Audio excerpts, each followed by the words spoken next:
نے آپ کی نسبت اسی اہل صفہ کے ساتھ کر دی ہے۔ آپ اپنی سعادت پر نازا رہے، آپ اپنی اس خوشی پر فرحاں رہے، فرحت و انبساط سے آپ کے دل قلب معمور رہے، ناشکری نہیں اور کبھی نا امیدی نہیں۔ لئن شکرتم لازیدنکم ولئن کفرتم ان عذابی لشدید۔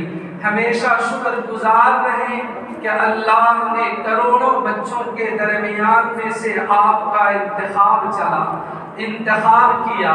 ایسا نہیں ہوا کہ کوئی تیز کی ہوا چلی ہو، کوئی آندھی آئی ہو، کوئی طوفان آیا ہو اور اس طوفان میں آپ اڑا کر کے یہاں لا کر پہنچا دیے گئے، تیز ہواؤں کے ذریعے سے آپ یہاں پہنچ گئے، اڑتے ہوئے غبار کی طرح سے نہیں۔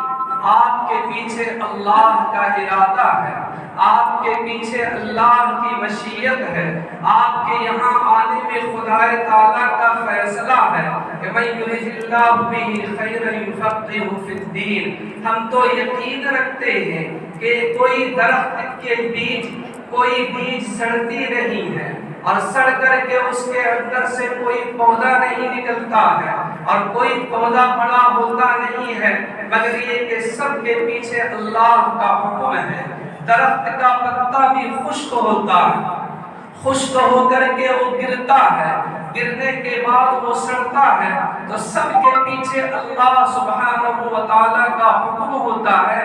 جب تک اللہ کا حکم نہیں ہوتا درخت کا پتا بھی نہیں گرتا، گر کر کے سڑتا بھی نہیں، سڑ کر کے اس کا وجود بھی ختم نہیں ہوتا۔ ہم اس اللہ پر یقین رکھنے والے بندے یہ کیسے سمجھ سکتے ہیں کہ ہم اللہ کے ارادے کے بغیر یہاں آ گئے؟ نہیں، آپ کے پیچھے اللہ کا حکم ہے، اللہ کا فیصلہ ہے۔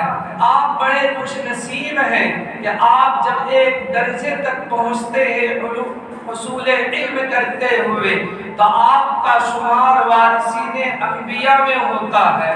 العلماء ورثۃ الانبیاء وان الانبیاء لم یورثوا دینارا ولا درہما۔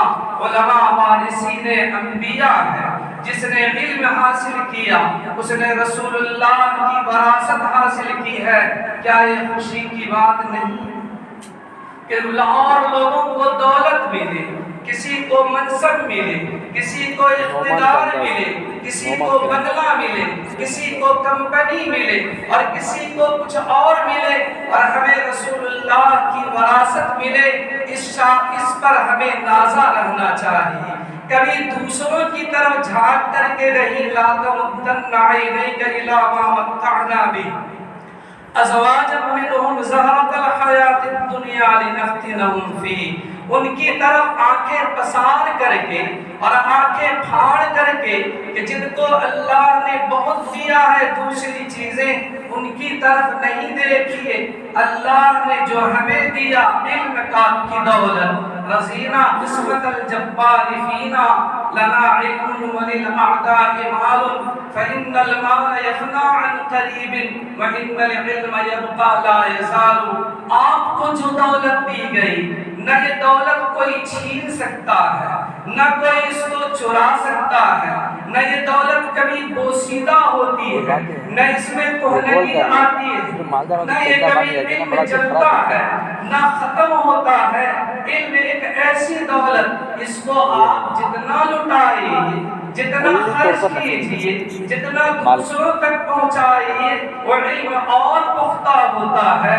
تو اللہ سبحانہ و تعالیٰ کی اس عطا پر، اس بخشش پر، اس انعام پر آپ خوش ہوں اور ہمیشہ شکر گزار رہیں کہ اللہ سبحانہ و تعالیٰ نے ہم سب کو اس عظیم نعمت کے لیے منتخب کیا ہے، اس علم کے لیے کہ جس علم کے پڑھنے کے بعد بندہ نبی کا وارث بنتا ہے، نبی کا وارث بنتا۔ یہ عظیم ترین دولت ہے۔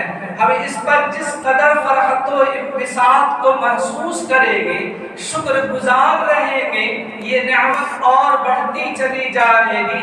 اس کا فیضان اور اس کا نور اور اس کی روشنی ہمیشہ اپنے قلب میں محسوس کرتے رہیں گے تو اس لیے پہلی بات تو یہ کہ ہمارے عزیز طلبہ ہمیشہ اپنی اس نعمت پر خوش رہیں، اللہ کے اس انتخاب پر شاداں اور فرحاں رہے، اور کبھی بھی دل کے اندر کسی قسم کی مایوسی ہمارے اندر نہ آنے پائے۔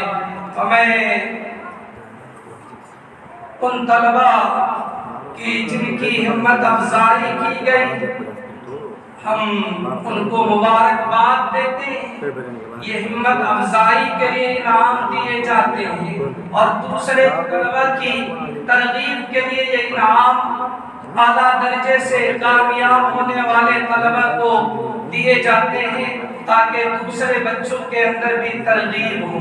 امید ہے کہ وہ طلبہ کہ جو انعام حاصل نہیں کر سکے، وہ انشاءاللہ العزیز آئندہ محنت کرے گے، اور کوشش کر کے وہ بھی دنیا اور آخرت دونوں جہان میں انعام کے مستحق بنے گے۔ رسول پاک علیہ السلام نے بھی حضرات صحابہ کرام کی ہمت افزائی کی تھی، اور اسی سنت کے مطابق مدارس عربیہ میں بھی ہمت اور حوصلہ افزائی کی جاتی ہے۔ حضور اکرم صلی اللہ علیہ وسلم نے فرمایا تھا صحابہ میں سے بعض کی تعریف کرتے ہوئے، نعم الرجل ابو بکر، نعم الرجل عمر، نعم الرجل اسید بن الحضرمی، اور نعم الرجل ثابت بن قیس۔ آپ رسول اللہ صلی اللہ علیہ وسلم اپنے صحابہ کی ہمت افزائی، حوصلہ افزائی کر رہے ہیں، اور فرما رہے ہیں کہ ابو بکر کتنے بہترین آدمی ہیں، عمر کتنے اچھے انسان ہیں، ثابت کتنے اچھے آدمی ہیں، اسید بن حضرمی ہے، عبیدہ ابن جراح ہے۔ ان صحابہ کی حضور زبانی طور پر تعریف اور توصیف فرماتے ہیں، حوصلہ افزائی کرتے ہیں۔ آپ کے لیے انعام حوصلہ افزائی کے لیے ہے۔ آپ کوشش کریں آئندہ کے لیے کہ اور محنت کریں، مجاہدہ کریں گے، ریاضتوں کے ساتھ علم حاصل کریں گے، ضروریات زندگی سے اپنے آپ کو الگ تھلگ کریں، پوری یکسوئی کے ساتھ اور پوری توجہ کے ساتھ قرآن و حدیث کے حصول علم میں پوری محنت کریں گے، اور اعلیٰ درجے کا اور نہایت باصلاحیت اور ذی استعداد عالم بن کر کے آپ جامعہ سے فارغ ہوں گے۔ میرے عزیز طلبہ، امت بہت پیاسی ہے، امت جو آپ کے لیے چندہ دیتی ہے، آپ کو بہت ہی اشتیاق کی نظروں سے دیکھتی